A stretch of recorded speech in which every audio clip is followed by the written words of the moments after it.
नमस्कार मित्रों। आप बड़े शहर में रहते हो, महानगर में रहते हो या छोटे शहर में या किसी कस्बे में, ट्रैफिक से तो हम सबको दो चार होना पड़ता है। ट्रैफिक की स्थिति जैसे पहले बड़े शहरों में होती थी, लंबी लंबी अ, ऐसे मतलब दूर तक जाम लगा हुआ, अब वो स्थिति छोटे शहरों में भी आने लगी है। शायद इसकी बड़ी वजह यह है कि योजना नहीं है, कोई प्लानिंग नहीं है कि किसी शहर में कितनी गाड़ी बिकनी चाहिए। पैसा है, आप पैसा दीजिए और गाड़ी खरीद लीजिए। उसके पीछे कोई योजना दिखाई नहीं देती। कई बार तो ये भी, और कई बार क्या, ये तो देखा ही नहीं जाता कि गाड़ी खरीदने जो आया है उसके पास पार्किंग के लिए कोई जगह है या नहीं। सिर्फ देखा ये जाता है कि वो पैसा दे सकता है नहीं दे सकता, बस। क्या इतना काफ़ी है? तमाम बड़े शहरों में आप देखिए, सड़क का एक हिस्सा जो परिवहन के लिए है, लोगों के गाड़ियों के आने जाने के लिए है, वहाँ पे लोगों ने अपनी गाड़ी पार्क करके छोड़ी हुई है और कोई पूछता भी नहीं है कि भैया ये क्यों लगा रखा है, इसकी वजह से जाम लग रहा है।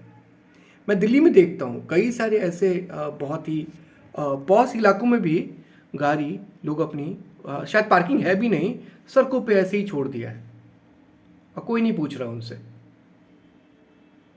आज मैं यहाँ बात दुर्घटना की करना चाहता हूँ। 50,000 लोगों की सड़क दुर्घटना में हर साल भारत में मौत हो जाती है। ये 2022 के आंकड़े, 50,000 से अधिक लोगों की मौत हो गई। अब देखिए ना, जिस देश में आपको अगर लाइसेंस बनवाना हो तो उसकी अर्हता ये नहीं है कि आपको गाड़ी चलानी आती है या नहीं आती है। आप पैसे दीजिए, आपका ड्राइविंग लाइसेंस बन जाएगा। आप ट्रैफिक के नियमों का उल्लंघन करते हैं तो ये किसी की जिम्मेवारी नहीं है कि उल्लंघन करने वाले को ठीक से समझाया जाए, उसमें उसको जागरूक किया जाए कि वो दूसरी बार ये गलती ना करे। उससे ट्रैफिक का जो इंचार्ज है, ट्रैफिक का जो काम देख रहा है, उसकी पूरी जिम्मेवारी सिर्फ इतनी है कि उससे पैसा वसूल लो। कई बार वो पैसा लेकर दर्ज करते हैं और अधिक मामलों में वो दर्ज भी नहीं होता। तो जब ये जो पैसा लिया गया वो दर्ज नहीं होगा तो ये बात भी दर्ज नहीं होगी कि ये जो व्यक्ति है जिसने ट्रैफिक के नियम का उल्लंघन किया है वो रिकॉर्ड पे आए। तो अगर उसको पैसा देके निकल गया तो उसका ये उल्लंघन कहीं दर्ज भी नहीं होगा। आपने बिल्कुल अपने शहर में देखा होगा, रॉन्ग साइड से गाड़ी आ रही है और कोई पूछने वाला नहीं है क्यों भाई, गलत रास्ते से क्यों आ रहे हो। तो ट्रैफिक की इतनी बुरी हालत है, जेब्रा क्रॉसिंग तो कोई समझता ही नहीं है।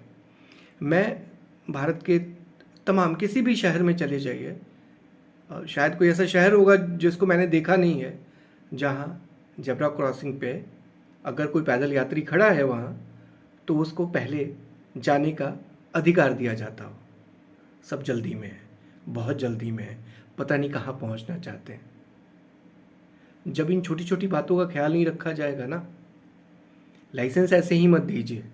जिसको लाइसेंस दिया जा रहा है उसके लिए एक छोटा सा पाठ्यक्रम क्यों नहीं हो सकता कि 3 दिन की क्लास करनी है या 7 दिन तक आपको समझना है कि सड़क पे जो आप गाड़ी चला रहे हैं उसको कैसे बरतते हैं। किसी भी शहर के लिए गाड़ी की कोई सीमित संख्या क्यों नहीं हो सकती कि इतनी ही गाड़ियाँ इस शहर को अलॉट है, इससे ज़्यादा गाड़ी नहीं बेची जा सकती। कोई भी एजेंसी इससे ज़्यादा गाड़ी नहीं बेचेगा।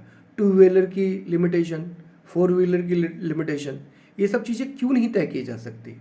और सबसे दुख की बात तो ये है कि धीरे धीरे इस देश से सड़कों पे साइकिल चलाना मतलब वो ख़त्म ही हो गया। साइकिल का स्पेस ही ख़त्म कर दिया गया। हम पर्यावरण की इतनी बात करते हैं, पर्यावरण हित की, तमाम बड़ी बड़ी सड़कें, चौड़ी चौड़ी सड़कों पे साइकिल के लिए कोई जगह ही नहीं है। तो इसकी चिंता कौन करेगा? कौन करेगा इसकी चिंता? तो ये बहुत छोटी छोटी बातें हैं जिसके बारे में हमें सोचना चाहिए। अगर हम सच में चाहते हैं ये 50,000 का जो नंबर है मरने वालों का वो कम हो। रात को मैं कई बार निकलता हूँ सड़कों पे, मैं देखता हूँ किस तरह से बेतरतीब तरीके से गाड़ी चलाई जा रही है और कोई देखने वाला नहीं है, कोई पूछने वाला नहीं है कि इस तरह गाड़ी क्यों चला रहे हो भाई, कहाँ पहुँचना है, कहाँ जाना चाहते हो। और इसमें सबसे बुरी हालत तो टू व्हीलर वालों की होती है। और जान भी सबसे ज़्यादा टू व्हीलर वालों की ही गई है। तो सबसे पहले जो ये जागरूकता सप्ताह की औपचारिकता पूरी करने से ज़्यादा महत्वपूर्ण है कि जिसको आप लाइसेंस देते हैं उसको बताइए, और अगर वो कानून तोड़ता है तो फिर उसको बोलिए कि आप आइए, क्लास अटेंड कीजिए और समझिए कि आपसे कहाँ गलती हो रही है और आप क्यों ये भूल कर रहे हैं। वरना ये सब तो यूं ही चलता रहेगा, ये सब यूं ही चलता रहेगा।